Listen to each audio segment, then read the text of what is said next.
Hello all, today I'm at 7-Eleven checking out their new Japanese stuff. Now, some of this is new, some of it not really, but it does come on the back of 7-Eleven's new campaign where they are really heavily leaning into the whole Japanese convenience store thing. I think a lot of people have been to Japan and have really enjoyed the convenience stores in Japan and have thought, why can we not bring that here? 7-Eleven Australia seem to be listening and they're like, yes, let's bring some of that Japanese stuff to Australia. I think convenience stores in Japan, not just 7-Eleven, but convenience stores in Japan in general are looked upon very favorably around the world. And yes, I think a lot of Australians have said, why can't we have it in Australia? And 7-Eleven responded. But did they respond well? I want to check this out. I did look a few weeks ago at Japanese stuff at 7-Eleven. They brought out matcha at the shake stations. They weren't very good. They did also have onigiri before that. They've updated the onigiri, and yeah, they do have some other stuff that I'm keen to check out. So let's go inside 7-Eleven and have a look. Ikimashou.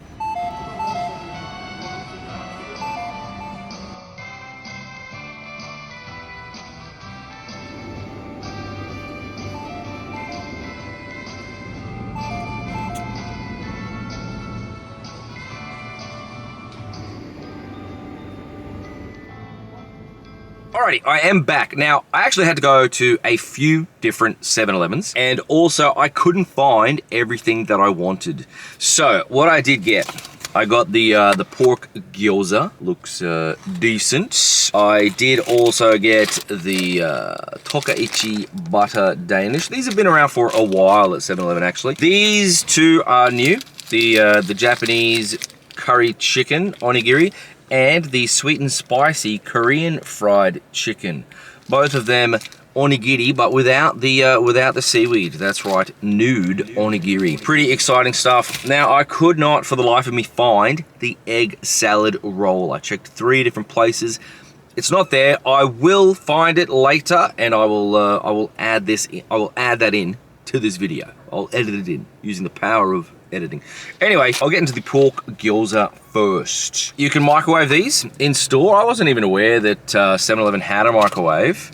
And then I'm quite used to Japanese 7-Eleven, so I asked the lady at the counter if she could microwave it, but she was like, there's a microwave over there if you want to microwave something. And I was like, oh, yeah, whoops. All right, so not every aspect of Japanese convenience stores have been brought over to Australia. But anyway, now this does come with a sauce, but have a look. It's just soy sauce. It's just soy sauce. Gyoza sauce is like vinegar and soy sauce. So it's not quite gyoza sauce, but anyway. They don't have chopsticks. I did get a spork. You can get a wooden spork. I don't know. I'm not sure about how I feel touching this. So I might use the spork, even though it's not great. Anyway, how are the pork gyoza? They definitely look and smell all right. They did have some Korean one as well. Check it out. No. May not surprise you here. The crispy bottom is not really crispy. It's fairly soggy. Listen for the crunch, or the lack of crunch. Yeah, no crunch at all. Yeah, I don't know. Look, if it's 3 AM and you're craving gyoza, this is probably the best option, but it's not that great. Although I will say the flavor is fine. The flavor is fine. The quality of the meat is up for debate, but yeah, it has some like chive and garlic sort of thing in there. Those ingredients. I can't read all that. Moving on to the onigiri. Now I did heat these up as well. It does say better hot or warm at least. So onigiri is very popular in Japan, but I've never seen a sweet and spicy Korean fried chicken onigiri. Jeez. Again, these were actually kind of hard to find as well. Couldn't find many of these around. There's just one store that had these. There we go. Just for reference, it is Sunday, 12 o'clock. They seem to be pretty busy, so they're going through stock. Yeah. Yeah, okay, that's not bad. That's not bad. Getting a little bit of the sour. Not getting much sweet at all. And it is like a little bit spicy. If you can't handle spice, then you won't like this. It's got a decent amount of chicken. Now again, I think these were like around $4, but you could get 2 for $7, which, yeah, you know, for a small snack on the go, isn't bad these days, I guess. All right, what about the Japanese curry chicken? Again, I'm not sure I've seen this anywhere. Alrighty, Japanese curry, very popular. But how is it in onigiri form? Well, I can see a chunk of carrot there, looking good. Oh, that smells really good. This one I don't mind. This is pretty good.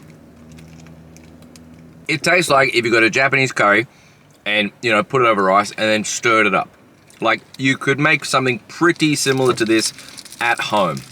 Making it into a triangle shape, a little bit tricky, but otherwise, you can make this at home. And I mean, you know, it tastes like what you would get at home, which is good. If you like Japanese curry and rice, then you will no doubt enjoy this. Gonna move on to the Japan bakery stuff. Tokaichi butter Danish. Yum. Check this out. Oh god, there we go. Look, it's been sealed well. That looks pretty good. Very soft. Let's get into it. Yeah, I mean, this is fine. This is completely fine. It is not the most exciting thing I've ever eaten, though. It is just bread, like sweet bread. If you want a sweet bread, go for it. Wow, this is surprising. Made in Japan. Fresh bread. I mean, fresh-ish bread made in Japan. That's crazy. I'm surprised it's come all the way from Japan. It is, yeah, long life bread. It is kind of a lot like a panettone. If you had a panettone over Christmas, which I certainly did. It does remind me of that. A little less flavor. I'm sure it would go well with something. All right, last thing. It's not exactly Japanese, but Japanese inspired. I got the matcha in a can. Also, it's oat milk. It's an oat milk latte, so I don't know. There are some variations on this one as well, I think involving an influencer, Sophie Dopey or whatever. If you follow my content, then you probably don't follow hers. I can't imagine there's much overlap in viewership there, but anyway, let's just see if this is any good. Oof. Now let's give this a go.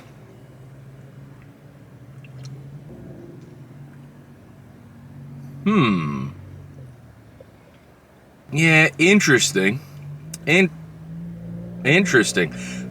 Not great. Yeah, this is not something I would drink a lot of. It doesn't taste that much like matcha. And also the oat milk tastes a bit odd to me. I prefer milk. I think like most people, probably. I do prefer milk. I don't know what to make of that. This was like more than $5. So, yeah, for like $5.50 a can. This is not something I would be getting again. Can't taste the matcha.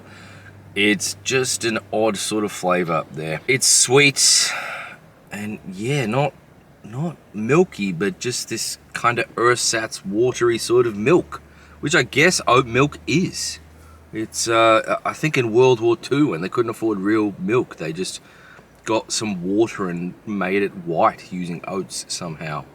And that's what they got. Yes, very ersatz matcha. All right, I'm gonna find this egg salad roll. Alrighty, I have found the egg salad roll. Finally, this was actually a little bit tricky to find. But I did also, at the same time, find an elusive bonus Japanese-inspired item. You'll just have to wait around to see what that is. But first of all, the egg salad roll. As you can see, $7 for, you know, egg on a hot dog bun. I don't know about that. There we go. Tamago sarada. Very good. Very nice. Now, yes, this is supposedly inspired by the egg sandwiches in Japan, but the egg sandwiches in Japan are like famously just sandwiches. It's like a normal looking egg sandwich. So I don't know why they put this in a roll, just to baffle everyone. It does have Japanese mayo on it. That looks good. Like I said, I don't know why they changed it up. I don't know why they put it in a roll. And I don't know if it's going to be any good, because the bread they use in the Japanese sandwiches are quite nice. The shokupan. Yeah, foreigners do go mad for these. I don't quite get the appeal in Japan. I mean, the egg sandwiches. I can take them or leave them, really. There's better stuff at a convenience store. But anyway, what does this one taste like? Let's find out. I'm going to say that egg filling is pretty good. To be honest, I do like my boiled egg mixture, whatever, to be a little less fine grained. This is very, very fine. You can't see chunks of yolk in there. I like chunks of yolk in my mashed boiled eggs, whatever you call them. And this bun is a little bit old. The bun's not brilliant. Actually, by itself, it's acceptable. Like, it's fine for a hot dog. But yeah, the appeal of the Japanese sandwiches, or sandos in Japan, is that the bread is airy soft. This is not airy soft. It's like fine, but not airy soft. The egg by itself, though, oh geez, comes off interestingly. Ugh. I think that was part of a shell. That's not great. Yeah, this is quite good. They've used Kewpie mayo or something very similar, and that is very tasty. That's nice. It is as good egg can get. Now, it does say these are delivered daily. I asked the guy at the shop what time they're delivered. He said around midnight. So even if you get one of these at 7 a.m., it has still been sitting there for around 7 hours. So, you know, by 2 p.m., I'm not sure how good it's going to be. Yeah, I am still baffled by the choice of putting it in a hot dog bun, though. Although in Japan, they do put noodles in a hot dog bun in the convenience store there. The yakisoba hot dogs. I'm not sure if that's exactly what they're called, but that always struck me as a little bit strange. But people like them. Anyway, on to the super secret thing. I did get the Japanese-inspired beef curry bread. Now, these are quite elusive. There's like 5 or 6 7-Elevens near me, and only one of them, you know, had a display up for this. It needs to be the ones with the hot box. Not every 7-Eleven seems to have the hot box at the counter. And even then, of the 2 that I know of that have the hot boxes, only one of them had a sign up saying beef curry bread. And that place only occasionally has these. So it doesn't always have these. Anyway, so yeah, this is very hard to find. Is it worth it? Now, this is normally $4, but $3 on the app. Is it any good? Let's give it a try.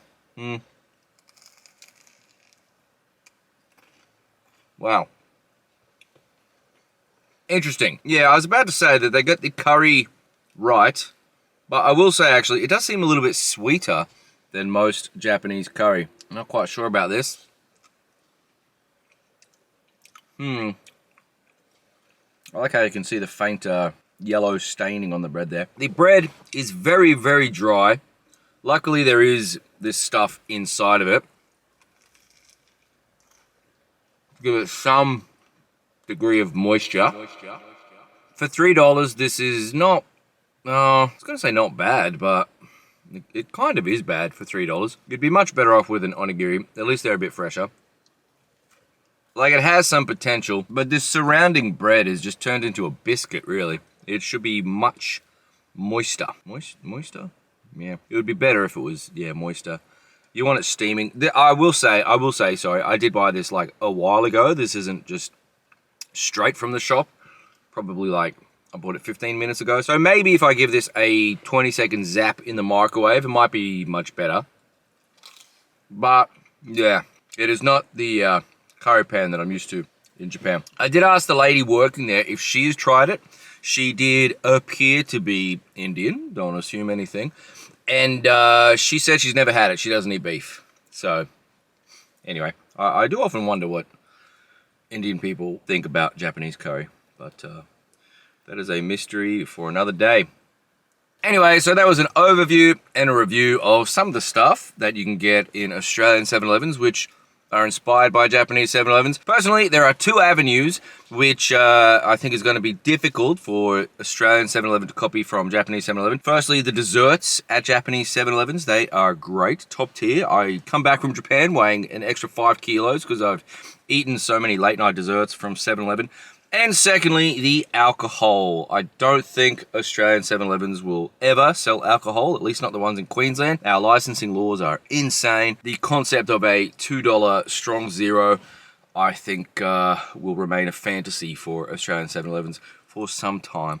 Now, I do wonder if Japanese 7-Elevens will start to be inspired by Australian 7-Elevens. Maybe they will start selling some Russ Energy or Twisties. That would be cool, but yeah. Probably won't happen anytime soon. Anyway, I hope you enjoyed this. I will catch you later. Cheers.